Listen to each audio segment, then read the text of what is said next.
Good evening, everyone. Tigard area AAUW is very pleased to have a guest speaker this evening, Pratima Rao, and I would like I'm Milka Ross, and it's my pleasure to be introducing her. Pratima is a materials engineer director at Lam Research, a global semiconductor equipment company. At Lam Research, Pratima leads cross-functional teams to develop solutions to material science and engineering challenges. Pratima has a Ph.D. and MS in materials science and engineering from Rensselaer Polytechnic Institute, where she was a recipient of the National Science Foundation Fellowship, the Rensselaer Fellowship, and the American Association of University of Women Fellowship. She received her BS in Materials Engineering from Rensselaer Polytechnic Institute, where she graduated summa cum laude. Pratima is a proud graduate of Emma Willard School, the first women's higher education institution in the United States. Pratima previously held positions at Corning, Xerox, and Microsoft, and is co-inventor on 8 published patents and 5 additional patent filings. She is co-author on over 20 published papers and presentations. She is also certified with design for Lean Six Sigma and DMAIC Green Belts, and I'm sure she'll explain to us what that is. Pratima is also a member of the Lam Research Women in Engineering Employee Resource Group, serving as a committee member. Pratima is a life member of the Society of Women Engineers. She was past president of the Columbia River section and held several roles in that section and in the region. She is also a member of the AAUW and the American Chemical Society. Pratima is a board member for Saturday Academy, and it looks like REAL, R-E-A-L, Youth to Youth. She currently volunteers as a coach for youth recreational basketball. And if that's not enough, she's been married for nearly 20 years. She has a 14-year-old son and an 11-year-old daughter, and the family is living in Wilsonville, Oregon. So may I present to you our excellent speaker for this evening, Pratima. Great, thank you so much. So what I'll do is I'll start by trying to share my screen successfully, and let's just get through the logistics of that. I think what it'll be is, okay, so I'm gonna start by sharing. So I think you can all see, is that correct? Slides. Yes. Yes. Okay, fantastic, thank you. So first, I just wanna say thank you so much for this opportunity to speak to all of you today. It's so nice to see friends like Courtney, colleagues such as those from Lam Research, and then I think I must have crossed paths with several of you at Saturday Academy Discovery event luncheon. So such a pleasure to meet all these fantastic people again and to make new friends tonight. Usually I get to speak as part of a panel or more often with mentees or peers, and in each of these, I usually have focused conversations. You know, I'm answering questions as part of a panel or listening and responding with friends and others who want to know what I might recommend. The opportunity to actually be a sole speaker, just me and about me, this is novel. I've been a sole presenter many times, usually presentation about research or engineering. And I have to say, getting ready for this talk was actually quite hard. My husband said to me, well, you know your story best. And I said, yeah, but at this point in my life, I feel like I have done so much that it was hard just to even become narrowed and think about, you know, what does it mean to be a woman in science and engineering? And I think that's a good hard, you know, after a while, it just felt really good to know that I've been living life. And not just managing, but actually living. And so I'm really thankful that I could share parts of my story here today. So first of all, I needed a title for my talk. I went to the internet and I found a really cool title generator tool. The categories included mystery, romance, sci-fi, fantasy, many genres, but not what I needed for this presentation.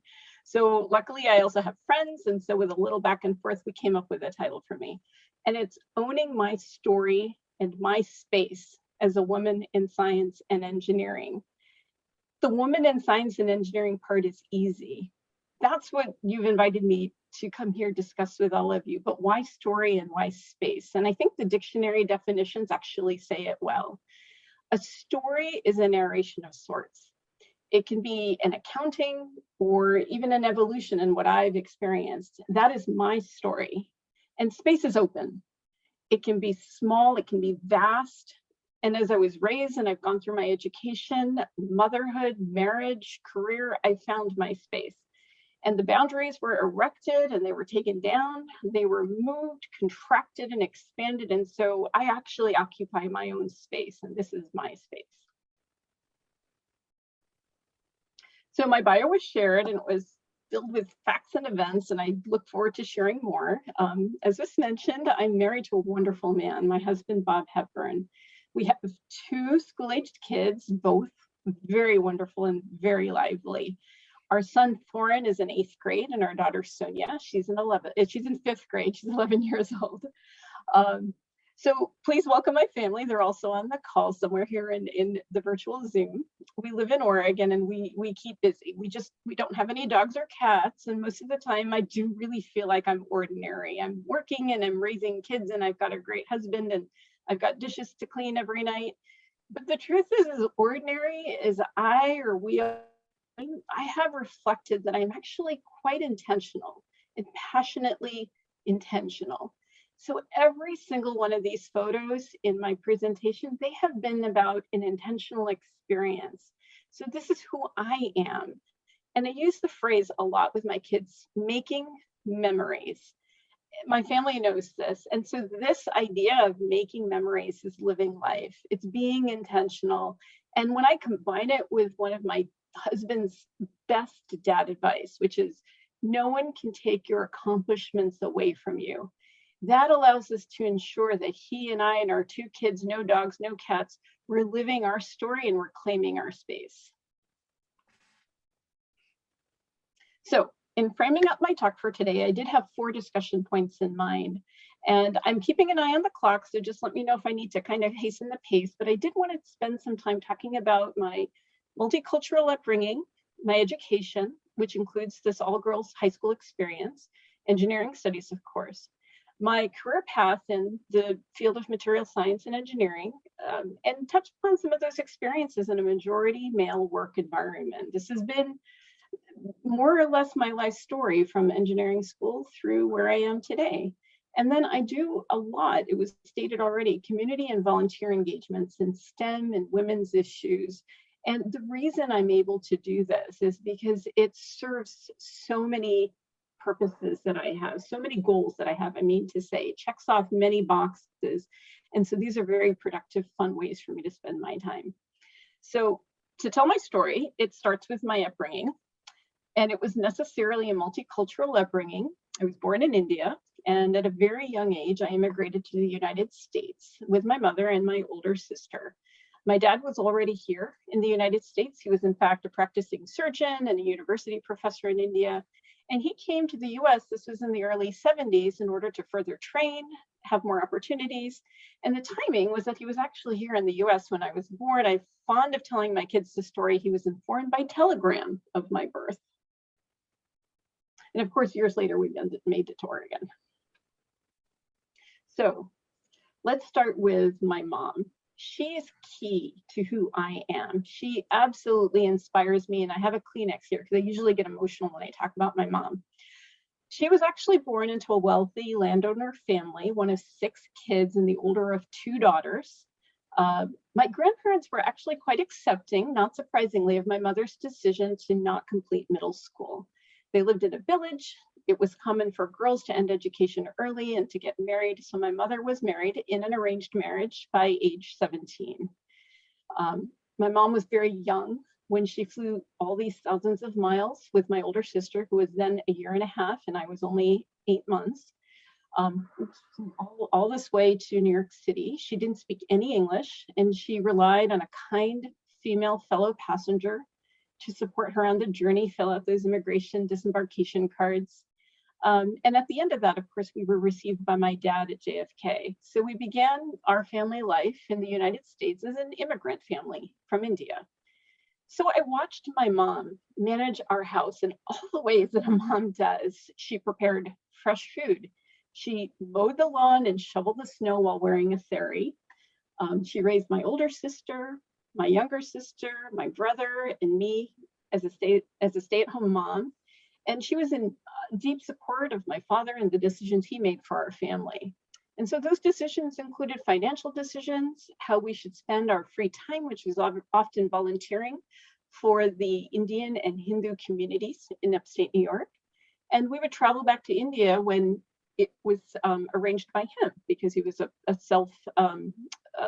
he had his own practice as a surgeon, and so he needed to organize when he could take some time off. So all of these decisions were largely driven by my dad. Well, so that meant my mom was wholly dependent on my dad, and she was, by virtue of geography, completely separated from her family, her parents, her siblings, her extended family.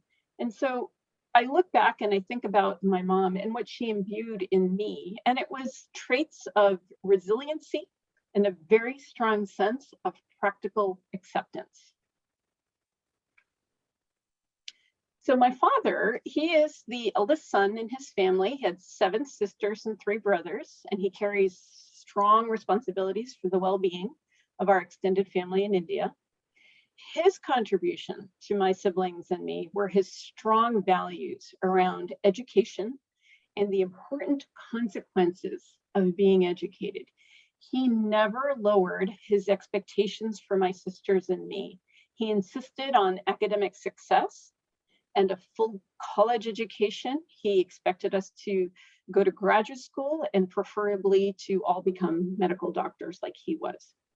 So by way of additional background and support for educating girls, I want to share that my paternal grandfather gave money to build 2 schools in his hometown of Adoni in India, one for a high school and one for a junior college exclusively for girls. And my father steadfastly declared he would not pay any dowry in our marriages. And he said that our education was what we would bring to our marriage. So I entered my relationship with Bob, obviously not an arranged marriage, and our decision to marry, it was with the mindset that I would be Bob's equal. And Bob, without hesitation, without any hesitation, accepted me as his equal. So this is a little bit about my background. Immigrated to the US, growing up in an Indian household with Hindu traditions. There is an American culture around me, went to public school, and we were in upstate New York at this point. Let's see, it was the 70s and 80s. And so for many of us, right, we know the backdrop of our country, the United States, and society, and what was culture like for girls and women. And so armed with those for education from my upbringing, and I'm a determined, passionate sort of individual, I actually had the privilege of attending Emma Willard School, which is the first women's higher education institution in the United States. And Emma was absolutely right for me.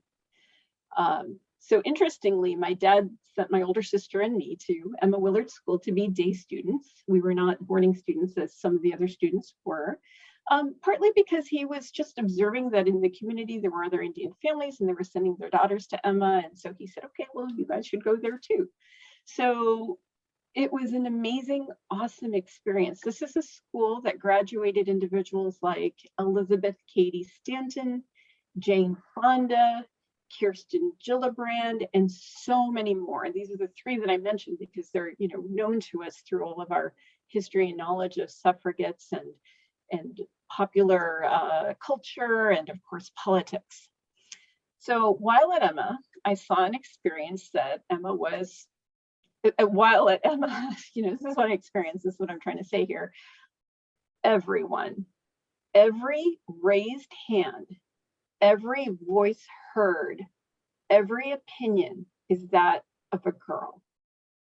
At Emma, I learned to think, I learned to use my voice, I learned to advocate, I learned to care, and I just learned to try. And I didn't have any social distractions. This is the power, in my opinion, of a single sex education for girls.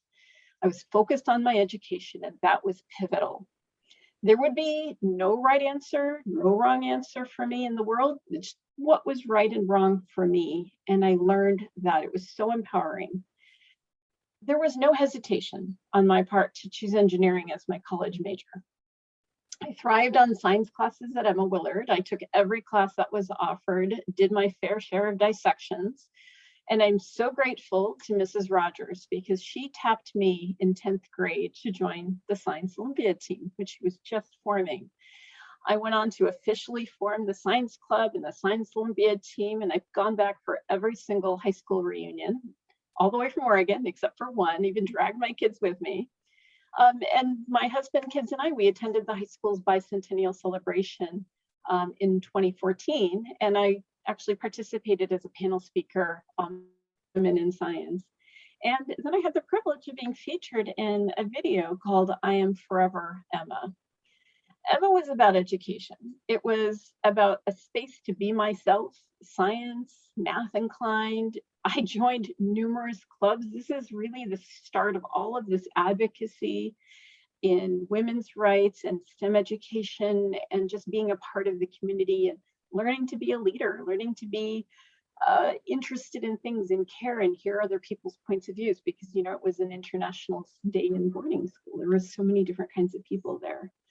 I actually worked on the school paper, so my kids know that I'm a stickler for grammar. I tried spelunking, I tried canoeing, I even tried demonstrating, and that landed all of us in detention one day. So, you know, I developed a very strong sense of self at Emma Willard School. So then I arrived at Rensselaer Polytechnic Institute, which was actually founded in 1824, 10 years after Emma.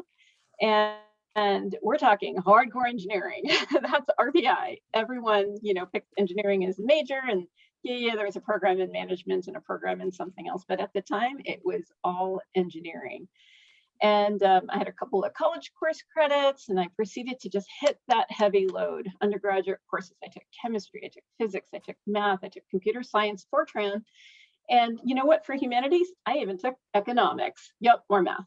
So fortunately at Emma, I had already taken extensive literature, humanities, social science classes. So, you know, why not? This is my chance to take all the math and science that I wanted. But it wasn't easy. It really wasn't easy at all. I started out as a biomedical engineering major. I was determined to do what my dad was expecting me to do. I was going to become a doctor, and not just a doctor, I was going to become an orthopedic surgeon. But then in my sophomore year, I really just changed my mind. I took a different decision. I was growing more uncomfortable with the constant drive to get the highest grades and the highest standardized scores because it just meant wearing blinders. I would need super strong focus and really just execute to tunnel vision in order to hit milestone after milestone on that pre-med journey. But remember, at Emma, I was learning about advocacy, I was learning about caring, I was learning about my community, I was learning about making as big an impact as I could possibly make. And I knew that as a doctor, I would make that impact one-on-one. As an engineer, I thought I can make an impact all at once to a whole community of people. My high school best friend's dad was actually a professor at RPI in the Department of Material Science and Engineering. I'd already taken a class in this particular subject, and I found it really interesting. It's for people who like chemistry, who like physics, who are, you know, comfortable with math. It was a wonderful balance of everything. So I participated in the undergraduate research program. I joined student chapters of several professional groups, and these two experiences were actually foundational. So when I talk to high school students, I talk to them about choosing material science and engineering, and I talk to them about how to have a productive undergraduate experience, which I believe should include something hands-on. It could be an undergrad research program, it could be a co-op or an internship, absolutely important, and get involved in your form that professional network as early as possible. So in the undergrad experience, I did learn how to do research, learned how to be in a lab, how to talk with more knowledgeable individuals. I actually had a really passionate advisor, Professor Doremus. He was very focused on students. He was the department chair, and he made it possible for me to present my research as an undergraduate.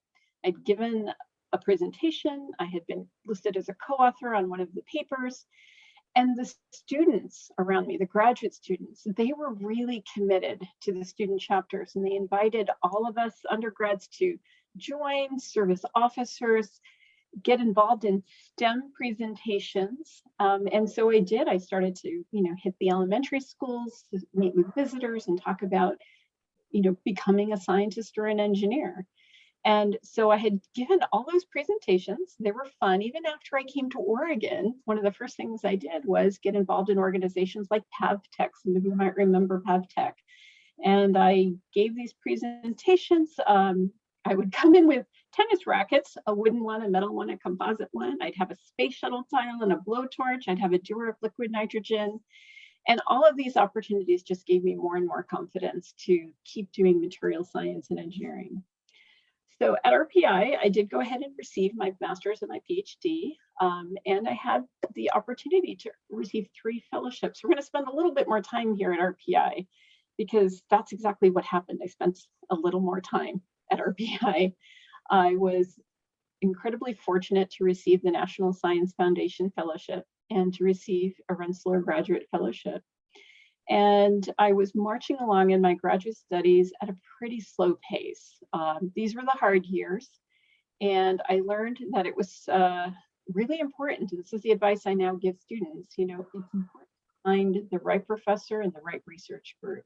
My advisor at the time was traveling. He was making a name for himself with NASA, and he was not available. He was not available for meetings and discussions weekly or in any cadence. And he had all these hand wavy discussions for what I needed to do every time I pressed him on what I should do to complete my candidacy. It was very difficult. I tried leaning on a mechanical engineering professor as a co-advisor, and finally, Professor Doremus approached me and he said, you're taking a long time. You should be much further along than you are. What's going on? And after a heartfelt discussion, I actually switched projects and moved over Professor Doremus's group to complete my graduate studies. And in that space, I was able to apply for an American Association of University Women Dissertation Fellowship. So I felt very good to at least have that as a capstone in addition to the thesis thing. But those years were hard and I felt less capable. I definitely lost confidence as a result. And I've reflected deeply, actually took a little bit of time in the fall of 2019 to have a real in-depth discussion with a former professor about what had happened. And it was a case study. It was a case study for him and it was a case study for me. And I think that as proud as I want to be about all my accomplishments, it's also important to recognize the challenges, and whether or not I call it a failure is up to me. I don't have to, but I know it was a challenging time. So this is actually where my mom's practical acceptance attitude served me well, because at the end, and I reached this point before 2019, but I want to say this, I had to accept that I'd had a setback in switching advisors. I needed to be a stronger advocate for myself, even with all of that Emma fortitude, propping me up. It was still hard. It was still hard to be able to have those conversations with somebody who is at a level in an organization superior to me, in charge of making decisions that would affect my future. And so becoming a stronger advocate was something I needed to learn. And I was grateful. So because I spent the extra years at RPI, I was able to meet my husband. And so that, is an entire happy fairy tale ending also, because I now have him and I have 2 wonderful kids. so there's a story here, right? And that's the story that I get to then share with you guys and with a whole lot of other people. And it's informing me and serving me well. These experiences around what I went through at RPI, they have been the foundation of numerous one-on-one conversations. I mentioned talking to high school students and talking to kids in college, but they're also there for the mentoring that I do when I talk with women who are early career or who are wrapping up graduate studies. There are challenges even in the university lab space, and guess what? Those challenges will be there in the workplace too. And what can we do? What can you do? What can I do? This is some of the great conversations we get to have. So let's talk a little bit about my guiding philosophies. One of them, so now we're going to, transition to work and how material science and engineering is serving me in my profession, and how all of those foundational experiences have served me in these majority male environments. So one of the things that I firmly believe in is learning. Never, ever, ever stop learning, because when we can learn, we're growing, we're evolving, and we're contributing. And in this particular slide, I offer a picture, a screenshot actually from my very first patent. And I came to Corning, my first job out of graduate school, and I was super proud of being given a job there. My graduate PhD thesis was in glass materials, and so here I was at the glass company. And there are giants at Corning. I'm telling you, I met the scientist who put the cranberry color in Corning ware. And I was meeting people who were instrumental in photochromic glasses, the transition lenses. And of course, out of the Corning archives came Gorilla Glass, our chemically strengthened toughened glass that we have in all our devices. And so learning was what I did. That whole first year I was at Corning was just absorbing. And I mentioned Professor Doremus, and he was my first real ally. Well, at Corning, I had the privilege of working with two research fellows, Nick Borelli and George Hares. George, he kept coming to work. He was older than dirt when I met him. And every day I would go to George's office, and every day I would sit in his chair and I would discuss with him what experiments I would do. I would show him the results. He would share something or other of what he was doing. And you know what? He was still writing patents and he was still writing research papers. He was just inspiring to keep learning. If he wasn't going to stop, I wasn't going to stop.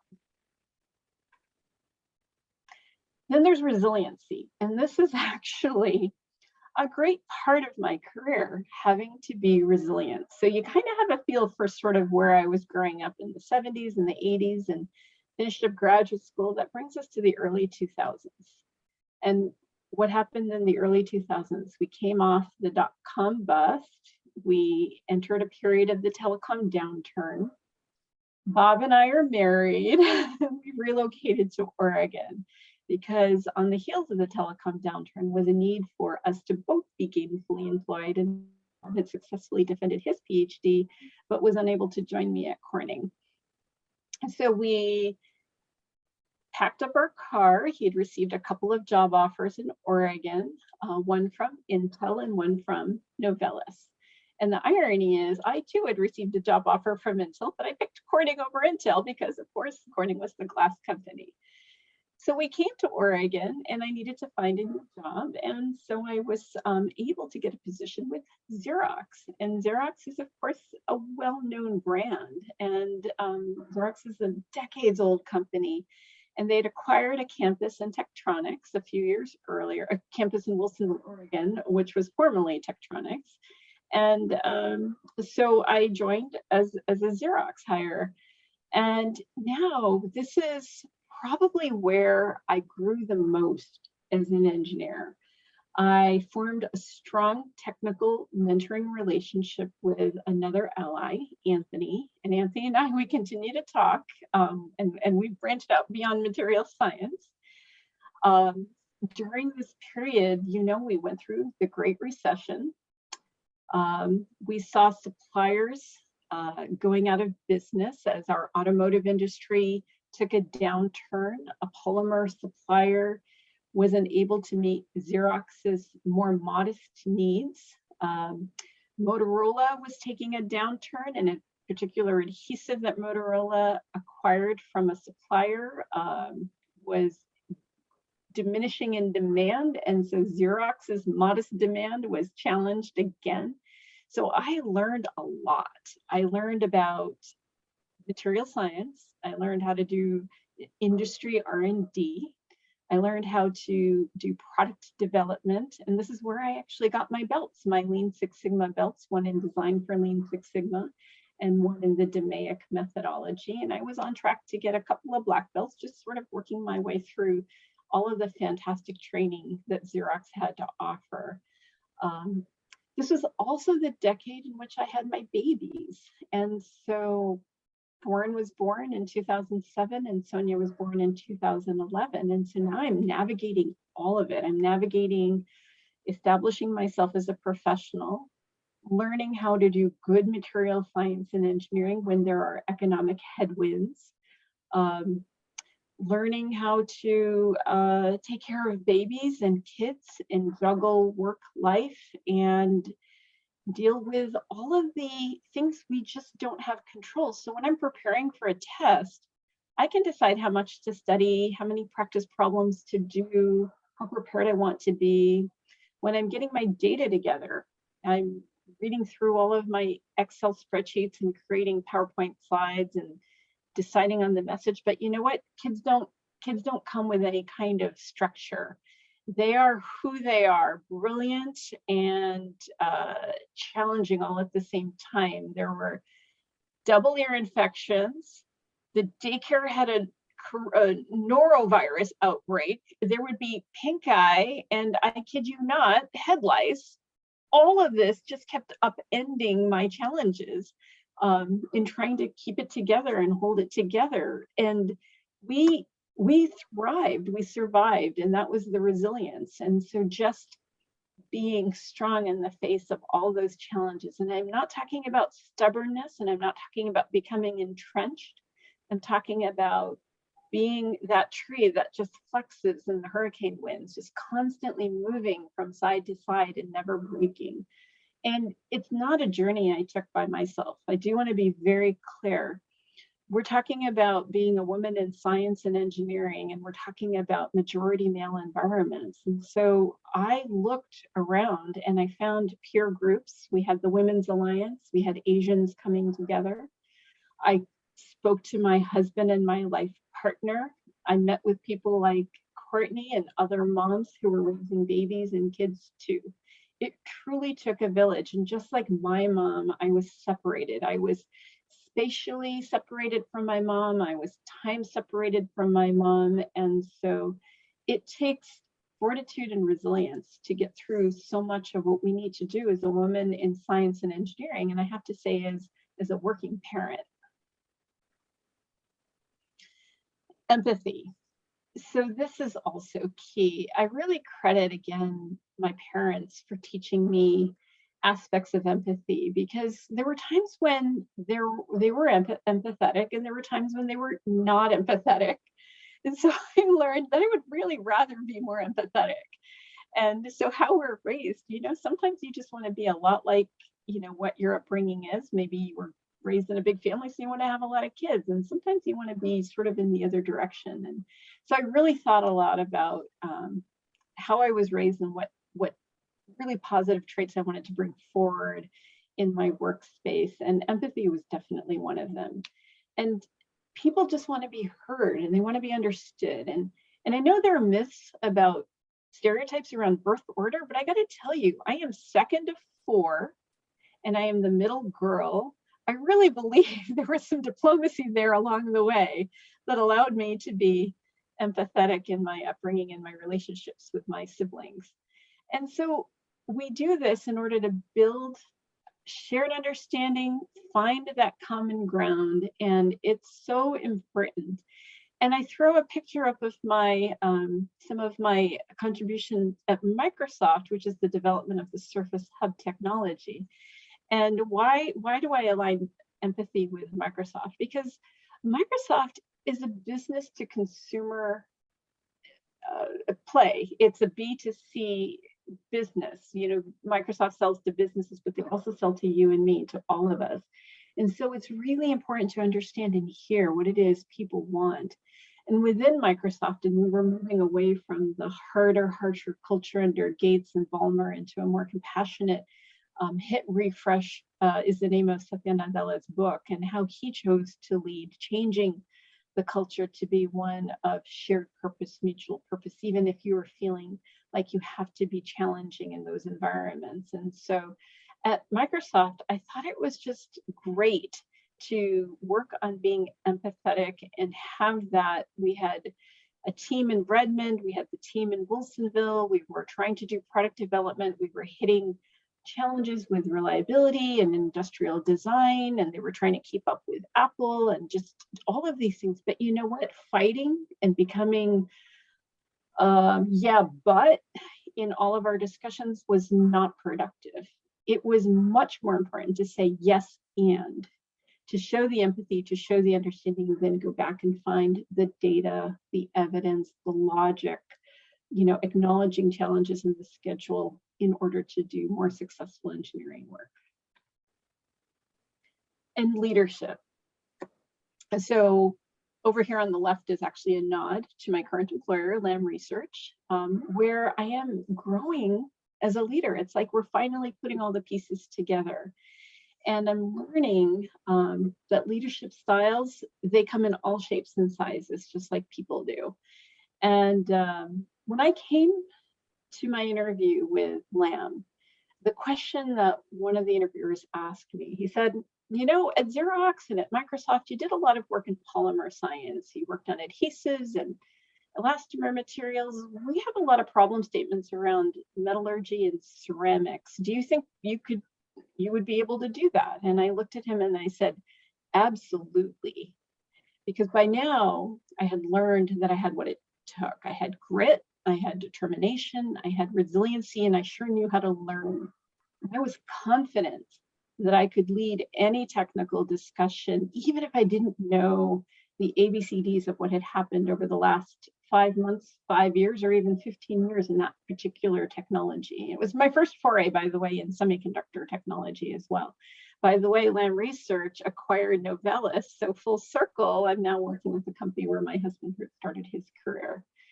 And I do feel strongly about leading by example. You know, this is a trait that is sometimes spoken of about Gandhi, where he didn't lead the people, he was led by the people. And so I believe in being present, being a doer. All those years in the lab, empirical research, just wearing the lab coat, safety glasses, walking around, sniffing, touching, gauging, all of that meant I now had experiences and I could contextualize and I could understand, and I knew what questions to ask. And mentoring, because we all need help. I mean, it didn't matter if somebody was 10 years on me in semi-industry, chances are I had something to offer, and I sure as heck needed to be mentored as well. So I love, you know, setting the tone, adapting to the team's needs, and I use a few acronyms here, whether you're an individual contributor, which I have been for most of my career, a subject matter expert, which I finally grew into as I gained more and more experiences in material science and engineering, or some kind of a leader like a project manager or program manager. And now I'm actually a materials engineering director at Lam Research. And I continue to be in a majority male environment, and I continue to seek my peer groups and my allies. And so in order for me to thrive in science and engineering, and to thrive as a woman in science and engineering, it's all of the aforementioned traits. And it's also this philosophy just to be present, to listen, and engage with common sense. That's what I call practical acceptance. There are things that I'm not going to be able to change. There were things my mom could not change. There are things that my dad could not change. There are things that I could not change. The relationship I had with my first PhD advisor, and settling into practical acceptance where it makes sense allows me to make lemonade out of lemons, to understand what I'm getting out of an experience, even as if it isn't my preferred experience, and allows me to make better, more informed choices. And I need cheerleaders all the time. So, with deep appreciation, I wrote here, thanks Mom, because she taught me practical experience. But I have to say, one of my biggest cheerleaders is my husband, and his confidence in me, even more than the confidence I have in myself, to say things like, you can take care of it. I trust you. I know you can do it. And if I may share, during this COVID period, my husband actually elected to take a step back from his career. He's a Ph.D. in material science and engineering, and he'd been working in research and development. And he said, I think it's your turn. And we discussed it, and I had a chance to stay at home back when maternity leave was possible, but paternity leave was not. And he said, I'm just going to take a couple of years, and you go and you do this thing that you love. You go be a great engineer, a great leader, and I'm going to get to know the kids. And so we have had this really challenging COVID time. It's been magical at the same time. And so we've been just working together to make a difference and to make more memories as a family. And off to the left are all these various organizations I've been plugged into. I'm very fond of saying it seems like a lot, but I have to say that I have waxed and waned. So when I first came to Oregon, I plugged immediately into the Society of Women Engineers, became chapter president, took a couple of other leadership roles, and now I'm a life member. And my most recent position was actually as an advisor to the student chapter at Oregon Tech. And you know what? Now what I do?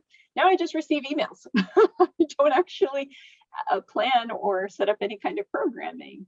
And that's okay, because what it did was it allowed me to then gravitate to some nonprofit board opportunities where I can learn about running an organization, reading financial statements, being aware of the landscape for grants that are out there for nonprofits.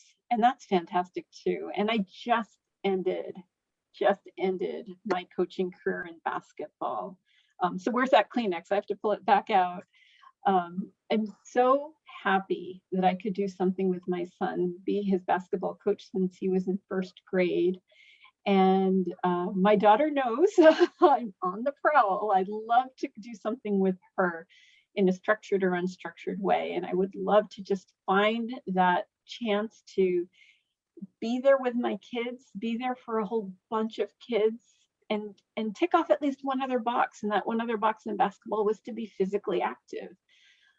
So just trying to be happy and cheery and celebrate all the silly Hallmark holidays and all the cultural and Hindu festivals that I have, and just lean into, this 20 years of marriage that I have, just being very fundamental in my outlook and my thinking, helps me to solve technical problems, and it also helps me to understand my core values. So I have to say, never stop. This is what I plan to do. I plan to keep pushing in my career, have continued technical depth and technical breadth. I mentioned already that my daughter is next. I'm really excited to find something that I can do with her. I want to support my kids, and I want to support the youth in their educational aspirations. They're next, right? They're going to be our inventors, our researchers. They're going to be teaching in all of our great institutions. They'll be the leaders in the community. They'll be the humanitarians. Hopefully they won't get detention in the process unless it's like totally worth it.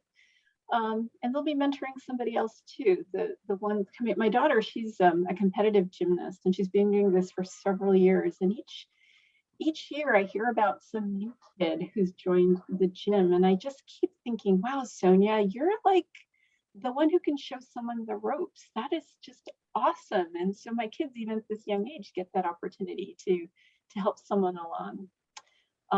Totally want to just be a role model. And just be one example. There is no way that what I did is right for everybody. It is just one way to do things, including, my choices around how I raise the kids, or choices around maintaining faith and culture, and choices around what sports activities I give a shot at. And so just find those parallels for yourself. That's something I really want people to take away. And I just actually, like George, I don't plan to retire. My dad just turned 80, 81, and he just retired in December. And so that's kind of how long I think I have, and I really feel strongly about what I can do next, because material science and engineering is so broad, from footwear at Nike to airplanes at Boeing to computer chips at Lam Research. Material scientists are needed everywhere. And that is the end of my presentation. Thank you all so much for listening and being a part of this journey with me. Thank you, Pratima. That was wonderful. That was wonderful. Amazing.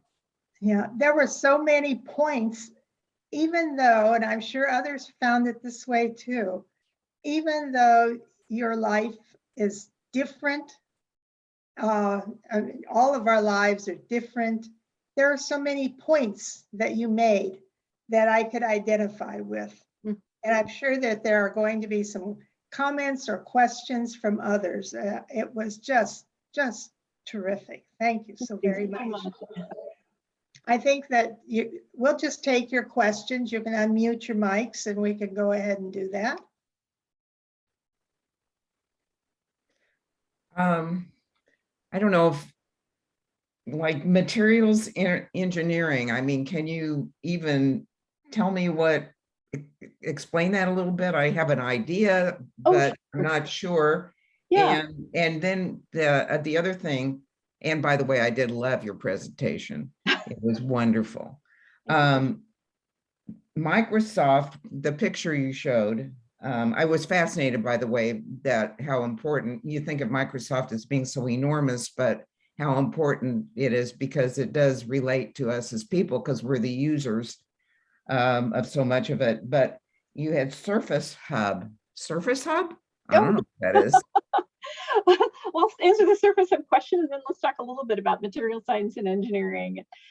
So Surface Hub is actually the technology that was developed here in Wilsonville, Oregon.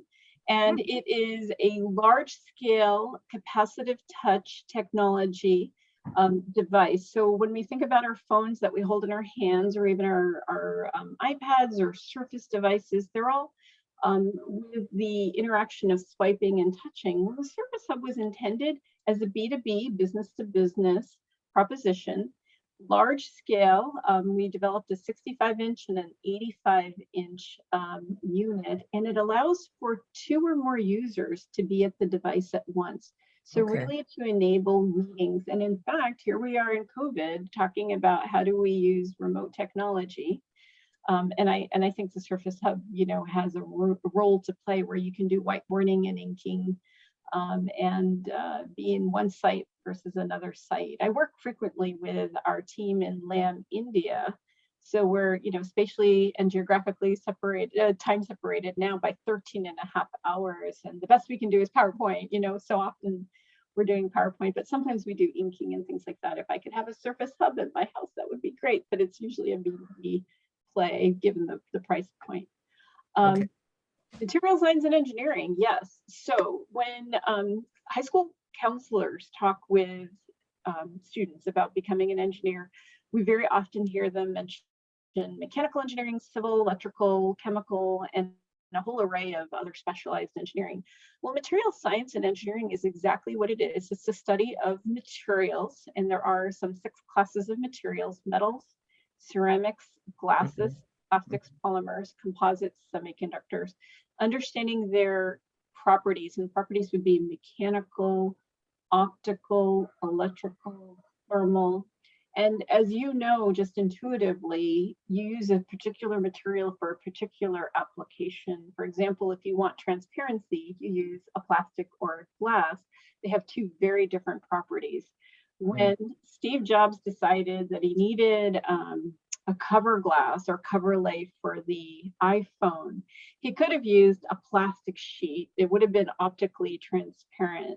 He chose instead to use a glass. He went to Wendell Weeks over at Corning and he said, I want glass. And that decision does in fact add cost, and it adds weight to the device. it adds a whole host of other benefits, and it has challenges. So one of the challenges is the glass will break when you drop your device.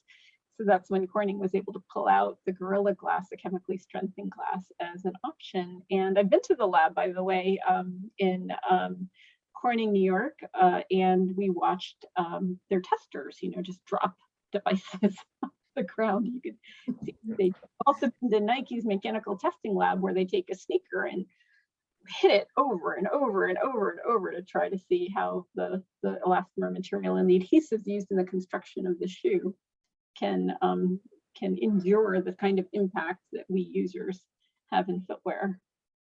So thank you. Interesting. Yeah. Any other questions, people? Just speak up. Sue? Thank you for a wonderful, awesome presentation. You just amazed me. Absolutely. I'm curious, have either of your children shown any interest in following in your husband's footsteps? Yes, I think so. I think one of them would maybe both of them would fervently deny it, but I don't think you can get away. I don't think you can get away when you're hearing the vocabulary and you're seeing by example. My husband is actually especially good at, there's a word for it, and I'm blanking out, but he's very good at visualization and fabrication. So 3D, how to build things, how to construct things. And so right now, for example, he's doing a woodworking project. And in one of the photos, there is a picture of my husband and my daughter in one of the lead photos in the garage, where she's using adhesive to put together a wreath that she's chosen to make with cardboard, jute, and acorns. And so there is a great example of, I didn't tell her she was gluing the acorns. I told her she was adhesively bonding the acorns to the structure that she was creating. Oh, I remember, my husband is exceptional at mechanical comprehension. He's really, really good at that. So he can bring to both the kids what kids like to do, which is touch and build and wreck things. And so he gives them opportunities to do that. And then I'm definitely a little bit more textbook driven. And so I'll do things like, hey, let's write this thing up on the board and let's talk about it. And so I think they're both developing the logic. They have different degrees of interest in science today. And I think kids can't avoid liking science. I mean, it could be as simple as just see how soggy my cereal can get if I leave it in the milk long enough. So they're inherently curious, inherently scientists. So we're going to go with yes. They're showing strong interest in following in our footsteps. But we'll have to see if it translates to choices in college.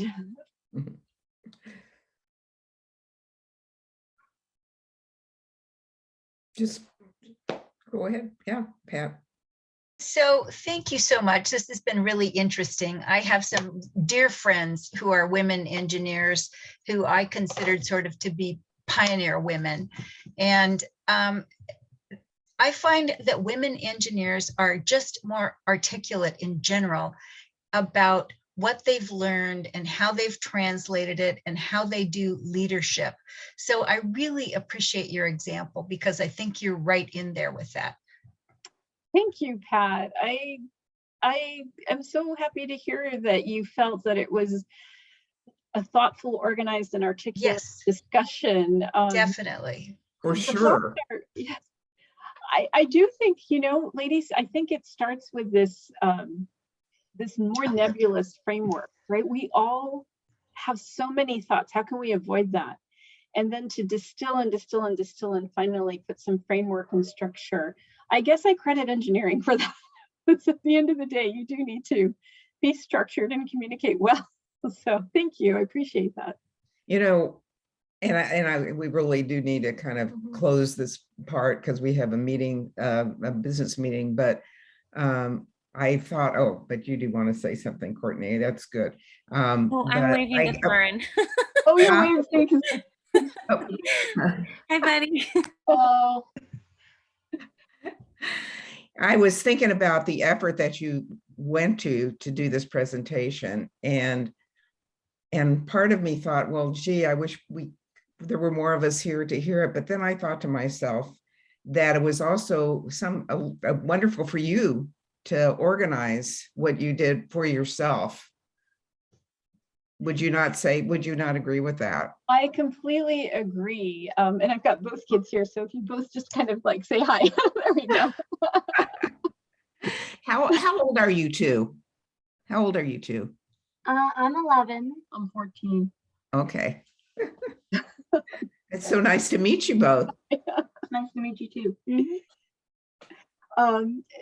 Yeah, you know, Judy, one of the things that I've come to learn is that there's a cascading effect. And so number one, it didn't matter to me if I had an audience of 1 or an audience of 50, because that multiplier effect exists. There's going to be a nugget, a takeaway that is to be had with any time I'm asked to chime in or contribute. Mm-hmm. And that's really important because we all want to feel valued. We all want to feel like we've made a difference. And so as soon as I recognize that all I need to do is have one conversation, then I feel like, yeah, that was worth it. And in terms of organizing it and sort of settling my mind, yeah, remember at the beginning of the talk, I said I wasn't sure what I wanted to say. And it came together in a way that I'm really pleased to have told the story.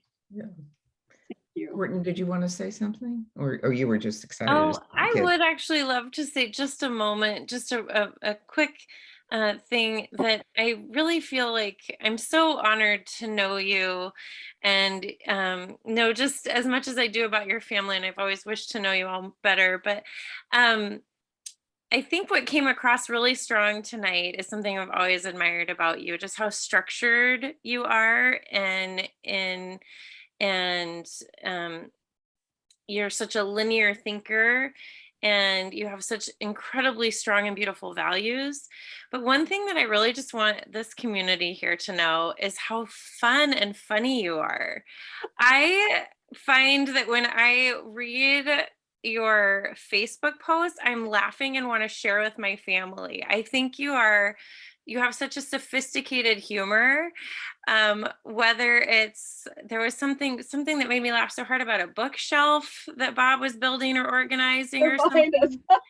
And it's the way you look at life is joyful, and it just always feels just fun to know you as a person. And it's so exciting to hear you talk about your professional life and your upbringing and wow, the incredible value of education threaded throughout your parents' value, the drive you've all had, and what you're offering your children. I mean, it's just it's really meaningful and really beautiful. Thanks for sharing so much of yourself today. Yeah. Oh, you're welcome, Courtney. And I do want to just follow on her comment about the Facebook part. There was a part of me at the start of COVID that said, I can no longer let the common denominator around our social discussions of science and engineering be as low as it is. And it was so frustrating to have people all around us say things without really thinking it through. So although I'm not going to become politically active in this space, it's not my plan at this point to join policymaking or go to DC or even Salem and participate. I do think that, again, those one-on-one, those quirky little posts. For example, Thorin's soccer team had to get t-shirts with numbers on them. And of course, most of the kids wanted their age, or lucky number 7. And I sent an email out to the parents and said, I challenge your kids to come up with the highest prime number they can possibly come up with. And that meant kids, these were 7th graders. Of course they know what prime numbers are. They've learned the math. They need to start accepting it as a very normal thing. And so that's why I write some of the funny things I write. On my jersey. Well, Thorin ended up with 42. He went with the traditional 7, 12, 13, whatever, but they were all taken. And so 42, of course, is the answer to life, the universe, and everything. Well, thank you very, very much, Pratima. And would you like to? Yes. Olga? Thank you, thank you. Thank you. Thank you, thank you, thank you. It was so great of you to share so much of yourself with us.